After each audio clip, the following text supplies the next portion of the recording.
دابا دخلت عند البزار عندي فيها الكوت.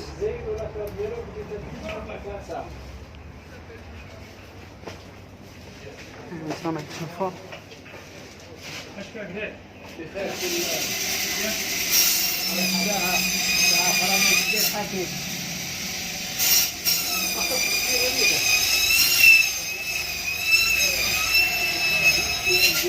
السلام عليكم. دائما شهوات نور بروكسل معكم في الجديد. اليوم انا بغيت ندير شويه الكوتليت.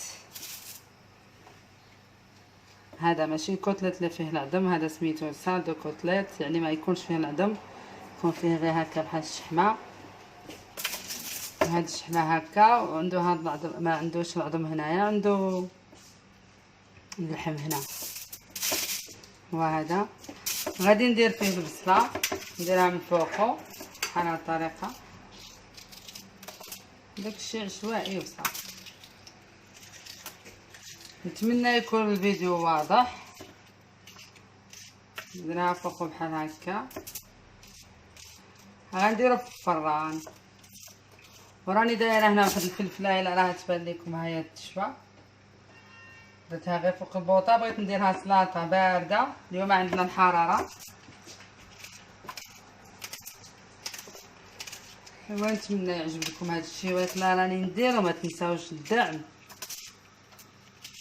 شيوات نور بروكسل.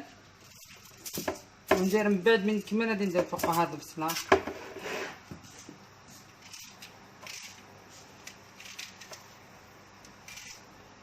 الطريقه راها سهله، يعني اللحم مشوي بالبصله.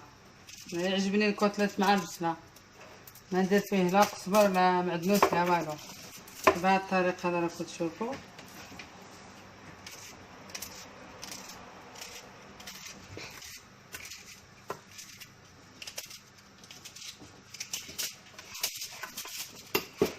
عندي الملحه، الكمون حتى تابعوا، غندير كمون.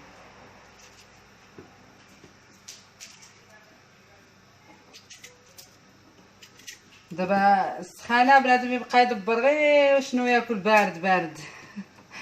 وانايا بانت لي في هذا الكوتليت وقلت نشاركو معكم.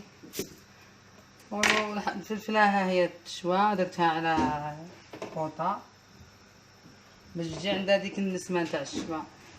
شيوات نور دائما معكم. ودابا انا اللحم راه وجد ليا، ورافقته مع صوص بلونش فيها شامبينيون، والفلفله شويتها ودرتها سلطه، ما درت فيها لا بصله لا والو. اللحم درت فيه البصله ودرت فيه المطيشه، كاين مرتديلا وكاين العصير، كاين الزيتون.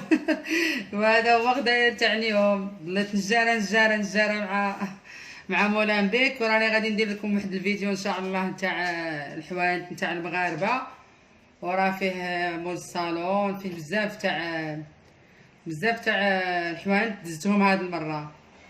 والمهم ما تنساوش الدعم وصافي، ما تنساوش اللايكات والبارطاج والابوني مع شهوات نور بروكسل. وشكرا لكم على المتابعه، والى اللقاء في وصفه جديده.